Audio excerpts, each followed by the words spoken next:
சரஸ்வதி கலைவாணி தாய போற்றி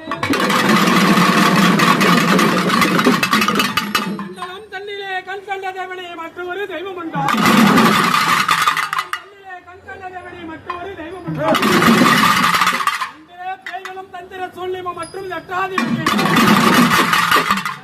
பாதமலை நின்று செய்தலும் கலங்கி பிறந்தோடும் அம்மா திருச்செங்கோடியில் எல்லையிலே அமர்ந்த கணியும் திருச்செங்கோடி எல்லையிலே அமர்ந்த கணியம்மா அங்காரக்காளி அகர்வச்சு காளி அம்மாளி வரும்போது விளையாடி வருவாயம்மா எப்படி வருவான்னா கண்கள் உண்டு